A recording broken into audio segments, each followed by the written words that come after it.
আপনারা দেখতেছেন এটি একটি সরকারি প্রাথমিক বিদ্যালয়, লেখা আছে ঢেলুপাড়া সরকারি প্রাথমিক বিদ্যালয়। এটি স্থাপিত 1972 সাল, অর্থাৎ দেশ যখন স্বাধীন হয়েছে তারপরে এটি স্থাপিত হয়। পাশে একটি রাস্তা। আমরা আজকে এসেছি একটি হাঁসের খামারে। দেখতে পাচ্ছেন একটি পুকুরের পাড়ে এই হাঁসের খামারটি করা হয়েছে। দেখাচ্ছি, এখানে তত্ত্বাবধায়ক থাকেন, এটি তার বাসা, হাঁসগুলি দেখাশোনা করেন। এটি হাঁসের খামার, একদম পুকুরের পানির একটু উপরে এটি করা হয়েছে। চলেন আমরা হাঁসগুলি দেখে আসি। পুকুরের চারি পাড় দিয়ে এভাবে লোহার বেড়া দেওয়া হয়েছে যাতে হাঁসগুলি বাহিরে যেতে না পারে। পাশে রাস্তা, পুকুরে চড়ছে। দেখেন পুকুরের পানি কমে গেছে, প্রচুর হাঁস। দেখেন কত হাঁস, আমাকে দেখে সব পানির মধ্যে নেমে গেল। এতক্ষণ এরা পুকুরের পাড়ে বসেছিল। অনেক হাঁস, প্রায় 400 হাঁস আছে, 300 প্লাস 400-এর কাছাকাছি হাঁস আছে। এই হাঁসগুলি প্রত্যেক দিনই ডিম দেয় এবং সকালবেলা অনেক মানুষ এখানে পাইকারি দামে ডিম কিনতে আসে।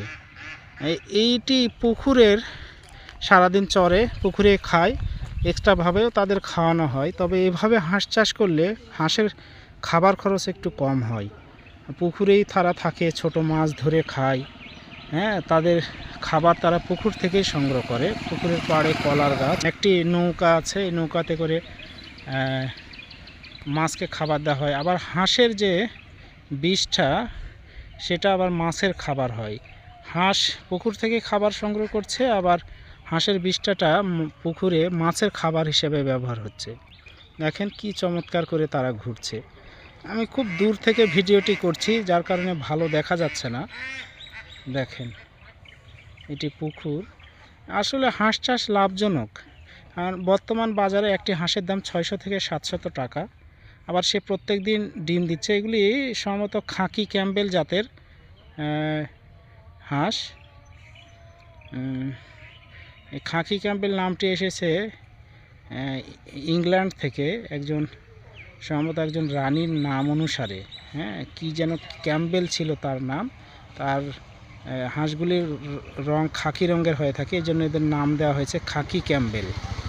দেখেন কত সুন্দর করে ঘুরে বেড়াচ্ছে দলবদ্ধভাবে, দেখতে চমৎকার। আমি অনেক দূর থেকে ভিডিও ধারণ করছি, যার কারণে ভালো দেখাতে পারছি না। দূর থেকে দেখতে পাচ্ছেন, দেখেন মনে হচ্ছে যে পুকুরের মাঝখানে কোনো একটা কিছু তারা চড়ে বেড়াচ্ছে পানির মধ্যে।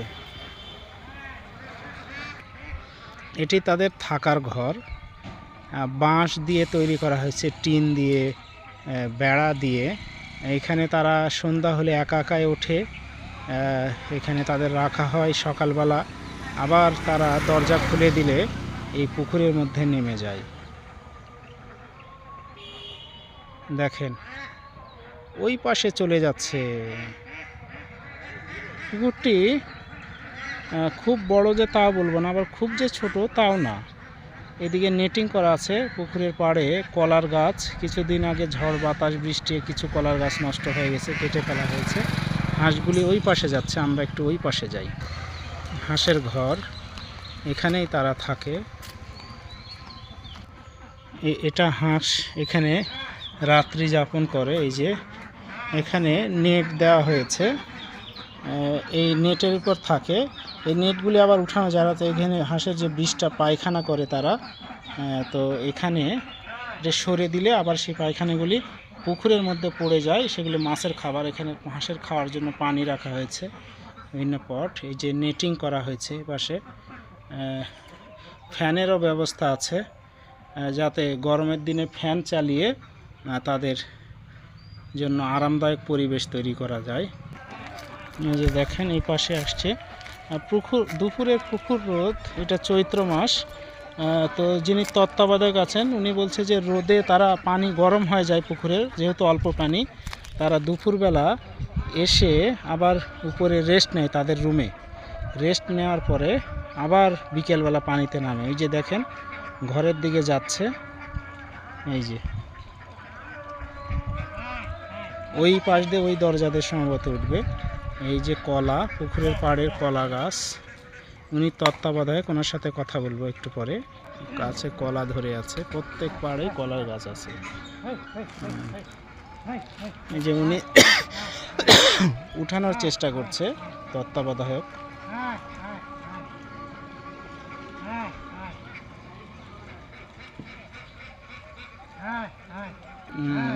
না উঠে আবার ওই প্রান্তে চলে যাচ্ছে হাঁসগুলি। দেখেন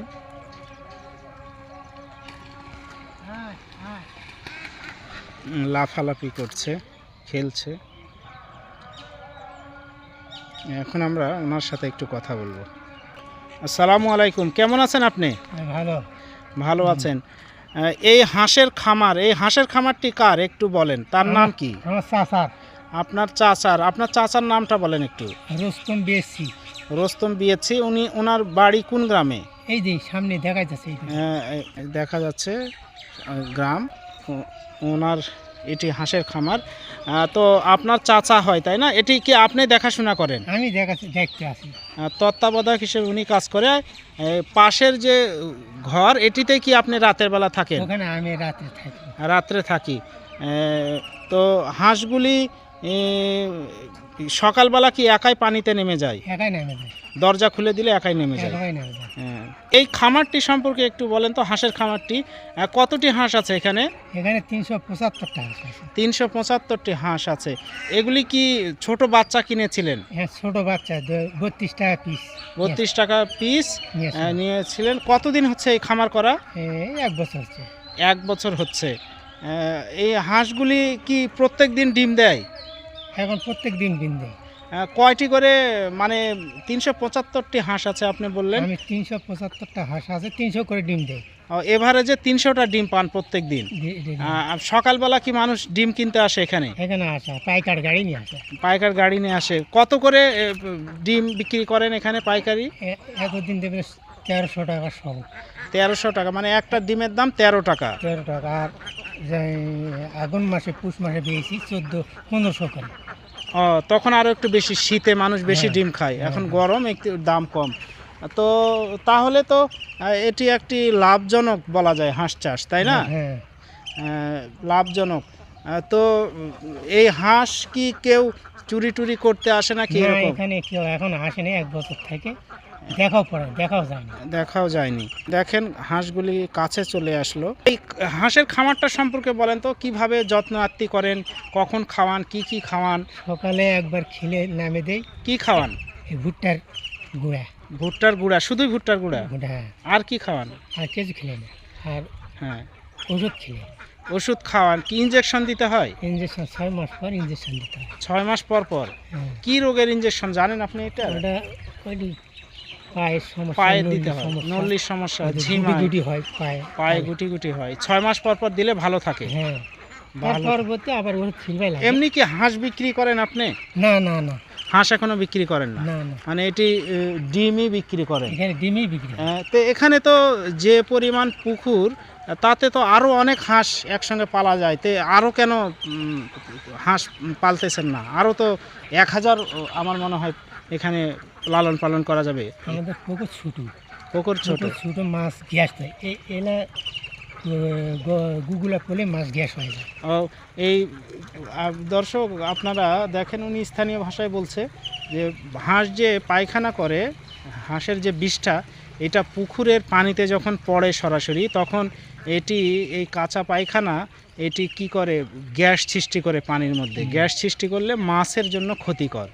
তো এই কারণে ওনারা বেশি করছে না। তো তাছাড়া এখানে যে থাকার ব্যবস্থা, এটারও একটা ঘনত্ব আছে। বেশি ঘনত্ব হইলে হাঁস মারা যেতে পারে, সমস্যা হতে পারে। তো ছোট পরিসরে করছে, হয়তোবা কোনো এক সময় এটি আরও সম্প্রসারিত করবে। তো আপনি যে এটি দেখাশোনা করেন, আপনি কি পারিশ্রমিক হিসেবে কি মাসে টাকা নেন নাকি প্রত্যেক দিনে যান? আমার মাসে 10 দিন পর পর নেই। 10 দিন পর পর কেমন পান পারিশ্রমিক মাসে? 7000 টাকা দেয় মাসে। 7000? মাসে 7000। আমি 2000-3000 টাকা লাগলে নেই। ও আচ্ছা, যেহেতু চাচা হয় একটু লাগলে উনি নেয়। তবে কেমন লাগে এই হাঁস লালন পালন করতে? ভালো লাগে। ভালোই লাগে। আনন্দ পাওয়া যায়, তাই না? ওরা আপনাকে চেনে জানে, আপনাকে দেখলে ডাক দিলে আসে, ঘরে ওঠে, খাবার দিলে দৌড়ে আসে, তাই না? দেখেন আমি যখন ওদের পাশে যাচ্ছিলাম আমাকে দেখে দূরে চলে যাচ্ছিল, আপনি ডাকলে আপনার পাশে আসতেছে। তো খুবই চমৎকার একটি ভালো কাজের সঙ্গে আছেন। আপনার বাড়িও তো এই মনিরামপুর গ্রামে, তাই না? হ্যাঁ দর্শক, এই খামারটি হচ্ছে মনিরামপুর, এটি বিরামপুর উপজেলার মধ্যে মনে হয়। হ্যাঁ, এটি হচ্ছে 9 নম্বর ওয়ার্ড পৌরসভার মধ্যে। এটি দিনাজপুরের একটি উপজেলা বিরামপুর। এখানে হাঁসের খামারটি খুবই চমৎকার একটি খামার। আমি আবার দেখাচ্ছি, এটি উনি তত্ত্বাবধান করে এই খামার, এই রুমে উনি থাকে, রাত্রি যাপন করে। এটি হাঁস রাখার জায়গা, এই পাশে হাঁস চড়ছে, এটি পুকুর। একইভাবে এখানে মাছ চাষ হচ্ছে, পাড়ের মধ্যে কলা চাষ হচ্ছে, আবার পেঁপেরও চাষ হচ্ছে। এখন পেঁপের গাছগুলি নাই, ওই দূরে আছে, দুই একটি আছে।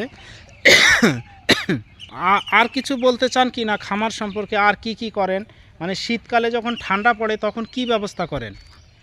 কারেন্ট হিট দিই, কারেন্টের হিট দেন, মানে বাতি জ্বালান? বাতি, বড় বাতিগুলো 100 বাতি সিসি। যখন এগুলি ছোট বাচ্চা ছিল তখন এগুলিকে কি খাওয়াতে হইতো? ওই ফিট, চিকন একটা ফিট পাওয়া যায়, ফিট, বাজারে ফিট, হাঁসের খাবার, হ্যাঁ, গবাদি পশুর খাবার, হ্যাঁ, সেটি খাওয়াতে হয়। হ্যাঁ। আর এখন শুধুই ভুট্টার আটাটা খাওয়ান? আটা না, ভুট্টা 4 ভাগ করে, হ্যাঁ, অডালা মানে ডলা 4 ভাগ আগাড়ি।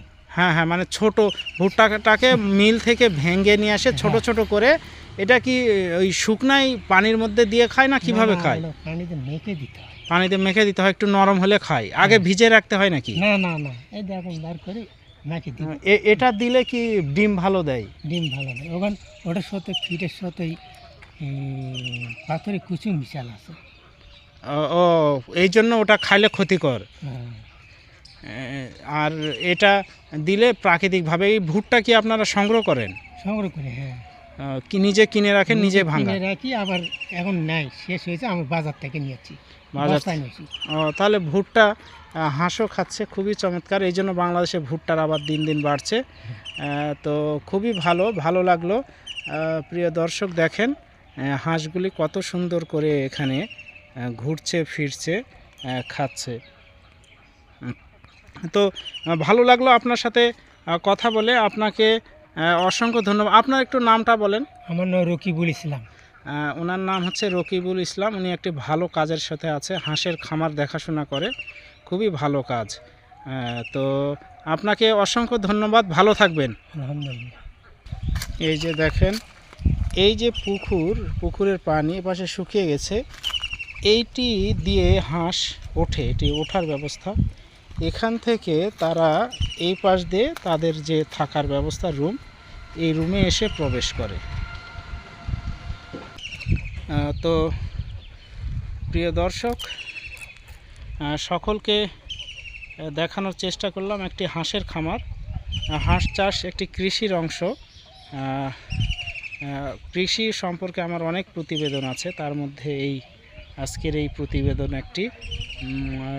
পর্যায়ক্রমে আপনারা এগুলি দেখতে পাবেন। ভালো লাগলে শেয়ার, কমেন্ট, রিয়্যাক্ট, গঠনমূলক আলোচনা, সমালোচনা, পরামর্শ দিয়ে সবসময় এই আমার চ্যানেল সময়ের গল্প এর সাথে থাকবেন। তো সকলকে আবারও ধন্যবাদ জানিয়ে আজকের ভিডিওটি এখানেই শেষ করছি। ভালো থাকবেন, সুস্থ থাকবেন, যেখানেই থাকবেন নিরাপদে থাকবেন।